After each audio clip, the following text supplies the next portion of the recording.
Bienvenue dans cette nouvelle vidéo sur la série des fractions en mathématiques. Aujourd'hui, nous allons voir comment additionner des fractions ayant le même dénominateur. D'abord, un peu de vocabulaire. Une fraction est une division de deux nombres. Elle est composée d'un numérateur qui se situe au-dessus de la ligne et d'un dénominateur qui se situe au-dessous de la ligne. Le numérateur représente le nombre que nous avons et le dénominateur représente le nombre de parts égales dans lequel nous avons divisé l'ensemble. Prenons l'exemple d'une part de pizza. Si nous divisons une pizza en 8 parts égales, chaque part représente un huitième de la pizza. Le nombre 1 est le numérateur et le nombre 8 le dénominateur. Vous pouvez aussi avoir des fractions un peu plus grandes, par exemple 3 huitièmes, ici c'est 3 parts sur les 8 de la pizza. Un exemple un peu plus de mathématiques cette fois, vous voyez une division de base, 17 divisé par 5. Bah, vous avez juste à déplacer le 17 au-dessus et le 5 en dessous. C'est tout. Maintenant, voyons comment ajouter des fractions ayant le même dénominateur.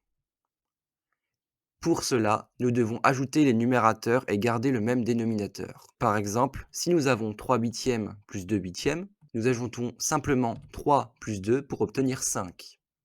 Et nous gardons le dénominateur 8. Donc la réponse est 5 huitièmes.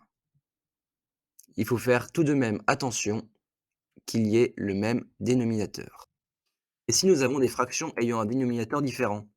Dans ce cas, nous devons trouver le plus petit multiple commun des dénominateurs et convertir les fractions en fractions ayant le même dénominateur. Ensuite, nous pouvons ajouter le numérateur. Par exemple, ici nous avons 4 et 8. Nous pouvons simplement convertir le 4 en 8. Dans ce cas, nous faisons juste x2 au-dessus et x2 en dessous. x2 au numérateur et x2 au dénominateur.